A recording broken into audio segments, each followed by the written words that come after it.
Gente boa de Deus, bom dia. Chegamos aí na quarta-feira, como prometido. Vamos hoje, nessa nossa aulinha rápida, analisar os acontecimentos da quarta-feira da Semana de Paixão de Cristo. Bom, os fatos relatados na quarta-feira você vai encontrar em Mateus capítulo 26, Marcos capítulo 14, João capítulo 12 e Lucas capítulo 22, ok?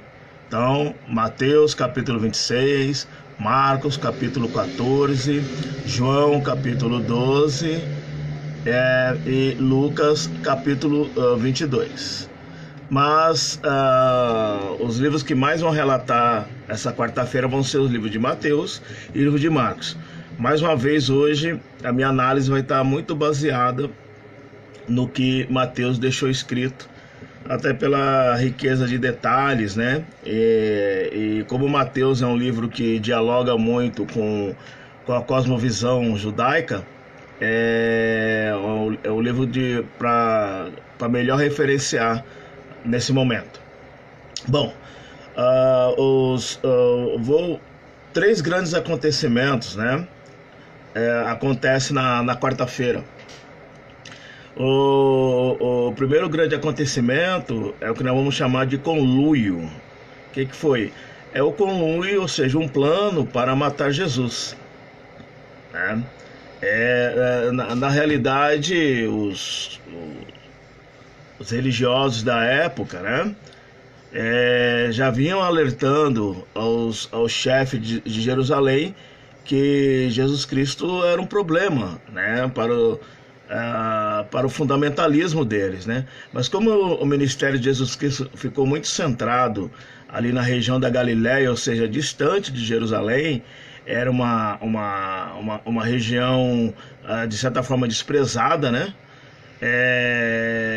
E você vai ver isso, né, no começo dos textos do Evangelho, quando o apóstolo Natanael faz a célebre frase, né? Pode alguma coisa boa vir da Galiléia, né? Então, na realidade, a região da Galiléia era uma região bastante desprezada. Enquanto o ministério de Jesus estava acontecendo ali naquele local, e ele escolhe aquele local porque é o local onde estavam concentrados os pobres, e Jesus Cristo, ele escolheu os pobres, né? Mas quando ele vem para Jerusalém, que era a capital, né, que era o grande centro religioso dentro da cosmovisão judaica, e na realidade era uma região de passagem, né? Você tem que também perceber que era uma região muito de passagem, era uma região muito forte de centro comercial também. Então, quando Jesus chega em Jerusalém, eles vê o tamanho, né, de Jesus Cristo, vê o tamanho dos problemas para eles, solução para nós. E uma outra coisa também, que a maneira como Jesus chegou em Jerusalém nesse último momento, né, da vida dele, recebido como rei, né? Ali você vê isso no Domingo de Ramos, né? Recebido com uma popularidade muito grande. A popularidade de Jesus não estava somente centrada nos pobres. A popularidade de Jesus estava em todos os círculos da sociedade. Você tinha gente da nobreza, você tinha altos comerciantes, altos religiosos, alta intelectualidade. Então, ou seja, todo mundo, né, já estavam cativados por Jesus Cristo.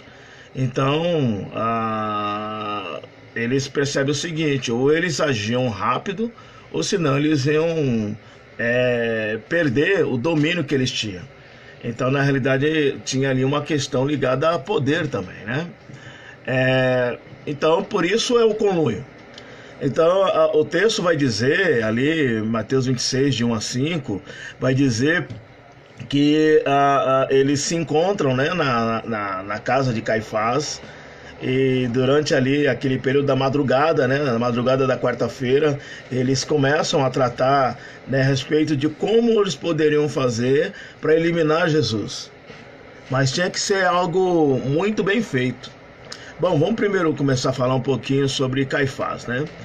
Caifás, ele era um hábil político, e a história vai dizer que ele não tinha escrúpulo nenhum. E ele se utilizou da religião para exercer poder e para se enriquecer. A tradição histórica vai dizer que Caifás ele foi sumo sacerdote do ano 18 ao ano 36 da era cristã. Então, ele exerceu o poder durante 18 anos. E nesses 18 anos, a tradição histórica vai dizer que, na realidade, foi com certa mão de ferro. E na realidade ele tinha um perfil, provavelmente ele era um cara ateu, um cara que não acreditava em Deus. E era um cara que na realidade se utilizou da religião para exercer o seu poder, para exercer seu domínio, para exercer sua influência. Tanto é verdade que os livros históricos vão dizer que no ano 36 depois de Cristo, Caifás é destituído juntamente com Pilatos, né? O Império Romano destitui esses dois senhores do poder, e aquilo foi tão impactante para Caifás que ele acaba se suicidando, né? Então esse era o Caifás, esse era o cara que organizou o conluio, né, para acabar com a vida de Jesus. É importante que você saiba que a força do ministério de Jesus estava assustando a liderança religiosa central.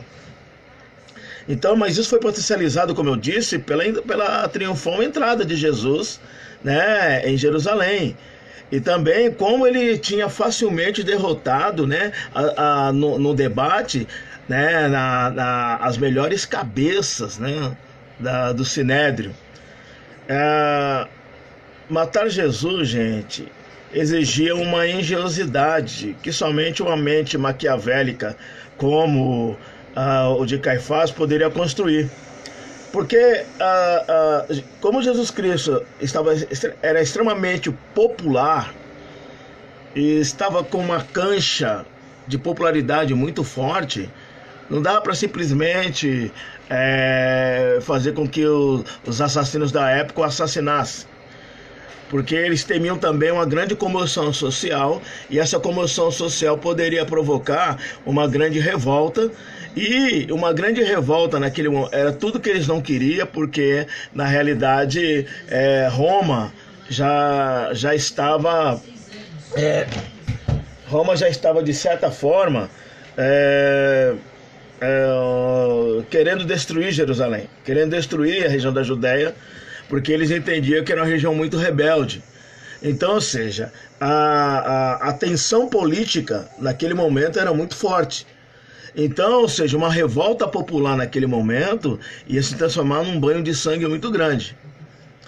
Então teria que haver uma sutileza, teria que haver uma engenhosidade.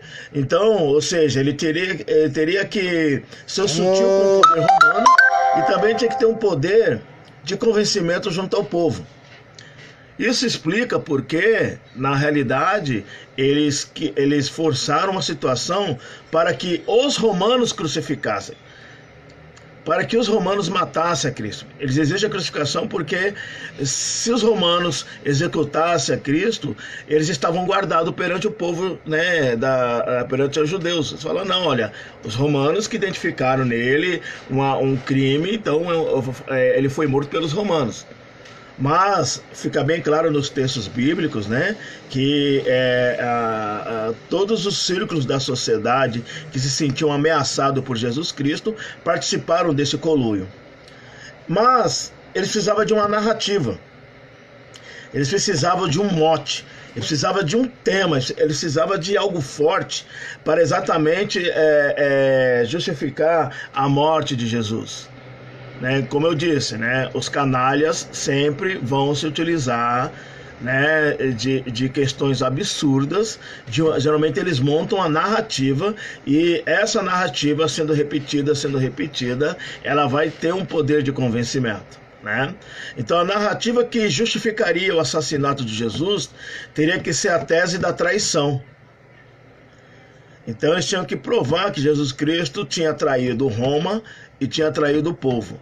tinha traído Roma porque eles tinham que mentir que Jesus Cristo estava fomentando uma revolta. E tinha que justificar perante o povo que Jesus Cristo tinha traído o povo judeu porque ele estava rejeitando a lei de Moisés. Então são as duas narrativas mentirosas, que muito pelo contrário, Jesus Cristo disse que ele não veio extinguir a lei, ele veio cumprir. Jesus Cristo foi o único mestre que cumpriu, né, os 630, né, atos da lei, né, o único que cumpriu cabalmente. O que chegou mais próximo foi um rabino que viveu ali na época de 300 e pouco antes de Cristo, que cumpriu cerca de 314. Né? Você vai encontrar um pouquinho disso daí, tanto no livro de Flávio Joséfos, como também no livro de Orígenes de Alexandria, talvez faz essa abordagem, né? Talvez também um pouquinho algum livro bom da história da igreja possa trazer essa relação aí, ok? Bom, então era necessária a tese da traição. Então, ou seja, por quê? Porque essa tese da traição ia fazer com que eles cumprissem, né, os objetivos, né, deles, que não bastava matar o homem, tinha que matar a ideia. Tinha que ou seja, Jesus Cristo tinha que ser esquecido e ridicularizado. Então, por isso que o conluio foi construído, né, partindo de toda a nobreza e de toda a elite que se sentia ameaçada pelo ministério de Jesus Cristo. Esse é o primeiro fato, muito bem trabalhado nos textos bíblicos, né, sobre a Quarta-feira Santa. Uma coisa que você tem que notar é que depois que Jesus Cristo ele faz aquele debate, né, na terça-feira, que ele faz aquele debate com os principais líderes do Sinédrio, você vai perceber que Jesus Cristo ele some da multidão. Você vai perceber que as aparições públicas de Jesus, que era muito comum, Jesus Cristo sendo o homem do povo, né, a partir desse momento ele some, a partir desse momento ele fica muito reservado. Então ele vai ficar entre Jerusalém e Betânia, Jerusalém e Betânia, Jerusalém e Betânia. Ele vai ficar nessas idas e vindas durante esses dias. E nessas idas e vindas de Jerusalém e Betânia, acontece o segundo fato interessante da quarta-feira, né, que é ali a ocasião em que uma mulher com um vaso de alabastro, portando um unguento de grande valor, derrama, né, na cabeça de Jesus e derrama sobre os pés. Que Jesus Cristo ele vai dizer, né, que de alguma forma ele estava sendo preparado para o sepultamento. É claro, queridos, do ponto de vista teológico, muitos eruditos na academia teológica têm discutido, né, se esse fato ocorreu no sábado de madrugada ou na madrugada da quarta-feira. Então é uma discussão muito longa, né? Você vai ter biblistas alemães afirmando uma coisa, americanos afirmando outras, né? Alguns teólogos católicos vão trabalhar também outras linhas, mas daí é algo para ser discutido dentro do ambiente de seminário, né, ou de uma faculdade de teologia, nem tanto na graduação, talvez lá na pós-graduação ou no mestrado, né, em ministério, ou mestrado em exegese, né, pode ser discutido alguma coisa, né, dentro desse aspecto aí. Mas o importante é que a Bíblia deixa bem claro, né, que Jesus Cristo ele estava na casa do tal de Simão o leproso. Provavelmente alguém que tenha sido curado da lepra ou por Jesus ou por algum dos seus discípulos, e que provavelmente a tradição histórica diz que Simão leproso era marido de Maria, irmã de Lázaro, e era gente abastada, era gente rica, que tinha se convertido a Jesus Cristo, que passaram a crer. Uma outra coisa também que a academia acaba relatando, né, nesse momento, é que quem ungiu Jesus ou foi Maria ou foi alguma outra mulher rica. Mas o importante aqui, o fato importante é que a partir desse fato fica mais frequente a fala de Jesus aos discípulos que era necessário que ele morresse. E se ele começa a enfatizar muito mais perante o seu círculo mais íntimo, né, a necessidade dele morrer. Embora aqueles homens não entendiam, né? Por que Jesus Cristo vai morrer? Como é que pode morrer alguém que ressuscita os mortos? Né? Como é que pode sentir-se ameaçado alguém que tinha feito a tempestade do mar parar? Então, na verdade, os discípulos estavam extremamente incrédulos em relação a essa questão de Jesus Cristo morrer. Eles achavam impossível isso acontecer. Mas Jesus Cristo começa a insistir nessa fala, que era necessário que ele morresse. É claro que os discípulos só vão entender essa questão da morte de Jesus somente após a ressurreição dele, né? Que eles tinham que entender a questão do plano de salvação, do plano de redenção, mas nesse momento a mente humana deles, e se nós estivéssemos naquela situação, a gente também teria dificuldade em compreender porque Jesus Cristo insistia na tese de morrer. Uma outra coisa interessante também desse fato, né, de Betânia, é que o valioso perfume que foi usado para ungir Jesus teve um significado de morte e não de coroação, porque aquele perfume normalmente era utilizado para coroação. Era um chamado unguento dos príncipes, né? Era um unguento muito valioso. Na realidade, a tradição cristã afirma que o valor daquele unguento era um valor de 1 ano de trabalho. Vai falar de 300 denários, né? Então, na realidade, era o valor de 1 ano de trabalho de um trabalhador comum, né? Ali dentro da cultura judaica. Então, era algo assim extremamente caro, era algo... E era um frasco pequeno, né? E aí vai dizer que aquela mulher quebra aquele frasco, né, de alabastro e derrama aquele unguento todo, né, na cabeça e nos pés de Jesus, simbolizando, né, para ela o que Jesus Cristo estava acima de todos os bens, que Jesus Cristo estava acima de tudo aquilo que ela considerava precioso, e que precioso para ela naquele momento era a pessoa de Jesus, né? E aquele valioso perfume prefigurou que Jesus, né, após ser esmagado, seria o bom perfume para a humanidade. Então, esse aspecto, né, do unguento de Betânia, esse fato que acontece, né, da mulher que derrama o perfume em Jesus Cristo em Betânia, ele tem um sentido muito mais piedoso para a gente, né? Está muito mais dentro do pietismo, está muito mais dentro, né, do que a gente considera valioso, né, qual o papel que Jesus Cristo tem para dentro da nossa vida. Então são as reflexões que nós podemos tirar desse século XXI a respeito desse fato, né, que acontece para dentro da vida de Jesus Cristo. Então, eu quero dizer assim que a Bíblia ela vai trazer essa questão da unção de Jesus ali na cidade de Betânia, vai trazer a questão do desprendimento, vai trazer, né, a questão, né, do significado de Jesus para dentro da vida diária, né, e na realidade que tudo que temos e que somos, só temos e somos por causa da pessoa de Jesus. São as interpretações que nós podemos trazer para a nossa realidade de hoje, né, desse segundo fato que acontece na quarta-feira. O terceiro fato relatado na quarta-feira santa, né, então o primeiro fato é o conluio.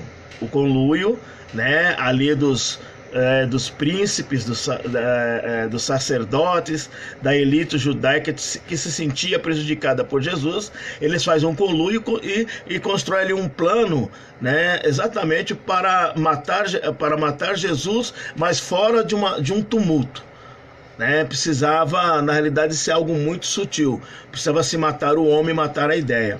O segundo fato é a questão do unguento, a questão da unção de Jesus, né? A questão, né, de Jesus Cristo se apresentando como Cordeiro vivo, Jesus Cristo se apresentando para a morte. E o terceiro fato é a conspiração contra Jesus. Encontra ali um aliado forte dentro dos discípulos, que é a pessoa de Judas Iscariotes, né? E o texto vai nos dizer que Judas, sendo bem informado, e todos os discípulos sabiam que que estavam querendo matar Jesus, né? Então, Judas Iscariotes, o texto vai nos dizer que Judas ele foi procurar os príncipes e sacerdotes e fazer ali uma negociação para entregar Jesus Cristo. Essa questão de Judas é tão interessante que quem gosta de Shakespeare, né? Lá naquele livro, naquela novela de Shakespeare, Otelo, lá no 5º ato, né? Otelo ele faz uma referência, falando, né, da questão da traição, ele faz uma referência a Judas, né? Tem um texto de Otelo que ele vai dizer: como ouviu o judeu que jogou fora uma pérola mais rica que toda a sua tribo. Ele fazendo uma comparação, né, na realidade daquele personagem que vai trair Otelo, né, trabalhando a questão da inveja, tudo. Muito interessante, né, que Shakespeare ele resgata, né, a dinâmica da traição, que a traição ela tem uma dinâmica, a traição ela tem um poder de construção, a traição ela tem um poder de dissimulação, porque quem trai, né? Quem trai tem algumas características. Quem trai é dissimulado. Porque a dissimulação, porque quem trai precisa ficar construindo histórias. E histórias convincentes. E histórias que na realidade sejam intensivas e impactantes. E quando Shakespeare vai trabalhar a questão, né, da traição, né, dentro da novela Otelo, ele vai resgatar muito essa dinâmica da traição. E exatamente era uma característica, né, de Judas. Bom, uma coisa importante você saber que Judas não fica ruim de uma hora para outra. A Bíblia nos fala, né, que Satanás ele se aposta de Judas, né, para que Judas ele possa acelerar a traição. Mas quando você analisa os textos bíblicos, os textos dos evangelhos, você vai ver sempre que os escritores do evangelho sempre vão falar Judas, aquele que traiu, Judas, que era tesoureiro e roubava o dinheiro, né? Então, ou seja, e tem uma outra coisa, Judas era o único dos 12 discípulos que não era da região da Galileia. Judas ele vinha de uma outra região. Ele vinha, alguns acreditam que Judas ele era um homem também erudito, né? Era um homem muito culto, mas tinha uma deformação muito forte no seu caráter, né? Judas, quando você analisa os escritos evangélicos, você vai perceber que Judas sempre teve uma trajetória meio estranha. E quando ele desviava aquele dinheiro era para os seus próprios interesses. Outros vão afirmar que Judas tinha um certo conluio, né, com os zelotes. Alguns afirmam que Judas era um zelote, né, antes de se unir com Jesus. Muito embora tinha Simão zelote lá, né, também entre os 12. Mas assim, todo traidor ele tem que ter alguma inteligência psicopática. O traidor não pode ser burro, porque o traidor precisa da dissimulação, o traidor precisa criar cenários, o traidor na realidade precisa envolver, né? Então uma coisa, Judas não era, burro ele não era no sentido humano, no sentido da dissimulação. E é interessante, né? Como provavelmente Judas flertava com os zelotes. Uma outra coisa também que alguns comentaristas bíblicos vão trazer, e tem algum sentido para dentro, né, da análise bíblica, é que pode ter acontecido também que Judas tenha ficado decepcionado com Cristo, né, porque Cristo rejeita liderar uma revolução contra os romanos.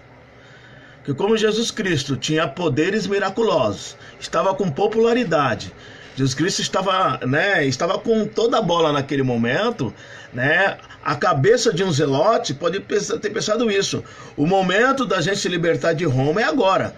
Se ele é o Messias, e o Messias vem para nos libertar dos romanos, né? Vem para tornar Israel forte de novo, o reino sobre todos os reinos, o momento é agora. E quando Jesus Cristo desconstrói essa narrativa, né?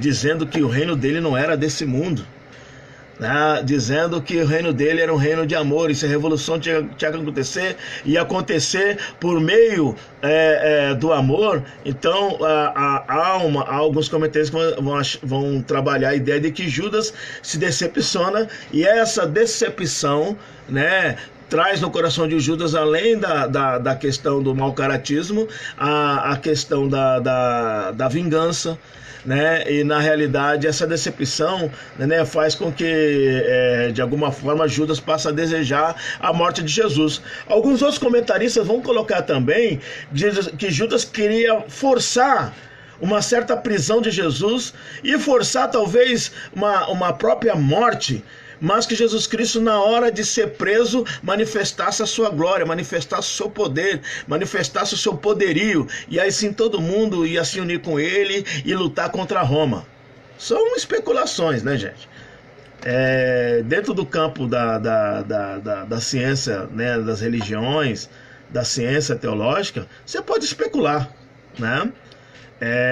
Não dá para trabalhar isso como uma verdade absoluta, mas são especulações que você vai encontrar, né, nos comentaristas, né, nos biblistas, né, você pode ver isso. Talvez Dodd, né, vai trabalhar alguma coisa nisso daí, o Champlin, né, também, né, no seu comentário, embora tem muita gente que não gosta do Champlin porque acha que ele é muito místico.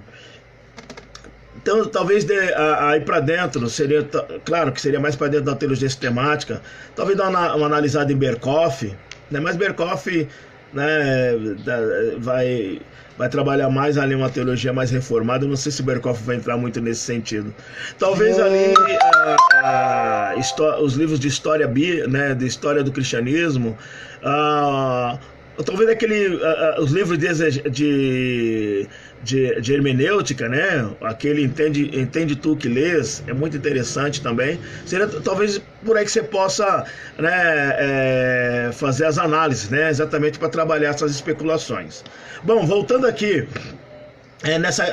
nesse terceiro fato, né, que é o fato, né, de Judas entrar na jogada para ser o homem que vai trair Jesus Cristo, né, como um ato de vingança e de forma mesquinha. Judas aceita 30 moedas de prata. É claro, né, gente, quando você fala em 30 moedas de prata, você acaba resgatando Zacarias 11, versículo 12, né? Que é um texto profético messiânico, né? Que é um texto que vai retratar a dinâmica da traição. Vale a pena você ler Zacarias capítulo 11 a partir dessa perspectiva, tá? Então você pode trabalhar uma hermenêutica nessa perspectiva, né, da dinâmica da traição de Judas, né? Zacarias capítulo 11, né, verso 12, fala, né, claramente, né, pague-me com as 30 moedas, né? O texto, acho que eu devo ter aqui, então tá assim, né? Eu lhes disse, se acharem melhor assim, paguem-me, se não, não me paguem. Então eles me pagaram 30 moedas de prata. Então o texto está falando aqui de uma certa negociação. Vale a pena você ler Zacarias 11. Zacarias é um profeta messiânico. Então vale a pena você trabalhar Zacarias com Isaías a partir do capítulo 40, né? Um pouquinho de Daniel, né? Ezequiel também. São textos, né? Somente Ezequiel a partir da segunda metade do livro, né? Vai trabalhar muito o aspecto messiânico. Vale a pena você comparar esses livros também, né, com os evangelhos. E agora, ele aceitar 30 moedas, gente, 30 moedas representava, era equivalente a 4 meses de trabalhos, a 4 meses de salário, né? 4 meses de salário de um trabalhador na época. Não era uma grande fortuna, gente. Sabe, o valor, assim, alguém traz Jesus por um valor tão irrisório desse daí, só revela quem queria vingança e quem era mesquinho. Evidente que aqueles homens do Sinédrio aceitaram pagar. Ele estava aceitando, estava disposto a fazer qualquer coisa, desde que Jesus Cristo fosse destruído. Bom, era necessário que alguém indicasse onde Jesus estava. Lembrando que Jesus Cristo já não estava mais andando sobre multidões. Jesus Cristo estava no momento recluso. Mais pra frente vamos falar a questão psicológica, né, a questão humana de Jesus nesse momento de angústia que ele estava vivendo. Então, ou seja, Jesus Cristo estava ficando recluso, ele estava evitando multidão, ele estava naquela coisa de Jerusalém, Betânia, Jerusalém, Betânia, Betânia, Jerusalém. Então, e tinha uma outra coisa também, os discípulos e Jesus Cristo tinham uma aparência muito semelhante. Então, como eles precisavam pegar Jesus em algum local mais reservado, mas Jesus sempre ia estar pelo menos com seus 12 discípulos ali junto. Então precisava de alguém identificar Jesus Cristo, porque eles eram muito parecidos, eles não podiam errar, porque só tinha um momento único para levar Jesus Cristo preso de forma sutil. Porque Jesus Cristo precisava ser preso sem tumulto. Eu quero finalizar, queridos, essa nossa live sobre os acontecimentos da quarta-feira com uma poesia, né, da Margaret Rourke. Margaret Rourke, ela faz uma poesia sobre a questão da traição. Uma poesia muito conhecida, né, principalmente dentro da cultura americana, ali do início do século XX, né, na Semana Santa era muito lida essa poesia. Hoje eu não sei se está ainda essa tradição, mas é uma poesia linda, né? É muito bem trabalhada, né? E nos comentários de Champlin ele traz essa poesia. Olha que lindo. Que compraram 30 moedas, compraram o grito que crucifica, o lucro de um oráculo, compraram um julgamento que zombou de seu nome, compraram a cada um reivindicações covardes e também compraram a covardia de Pilatos. Aquelas peças de prata compraram os cravos, compraram a cruz, comprou a coroa, comprou os lamentos humanos, comprou o vinagre, comprou o fel. Compraram a liberdade para quem matara, para que sangue imaculado pudesse ser derramado. Compraram tudo isto. Aquelas moedinhas compraram a morte para dois. Compraram a morte para o nosso Senhor e para aquele que foi infiel. Foram o preço de um príncipe. Compraram um ladrão arrependido, cujo último suspiro foi de fé e uma vida no paraíso. Compraram o véu que entenebreceu aquele dia. Compraram a perplexidade do túmulo vazio e o cristianismo. Qual é o valor das 30 moedas? A vergonha e a glória da terra por toda a eternidade. Margaret Rourke. Ok, queridos?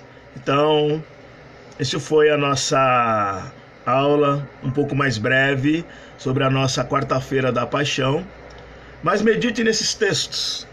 De novo, dê uma lida em Mateus capítulo 26, Marcos capítulo 14, João capítulo 12 e Lucas capítulo 22, que vão estar relatados esses fatos que ocorreram na quarta-feira da paixão. E amanhã, quinta-feira, provavelmente nesse mesmo horário, né? Ou um pouco mais tarde, eu vou estar avisando, tá, gente? Mas eu volto falando e analisando os acontecimentos da quinta-feira da paixão. Deus abençoe a todos e a todas. Continua se cuidando. É necessário, ok? Não dê ouvido a vozes enlouquecidas. Tenha seu tempo com Deus. Leia um bom livro. Assista um bom filme, né? Curta a família. E é isso aí, gente. Fica com Deus e um beijo do gordo. Deus abençoe a todos e todas.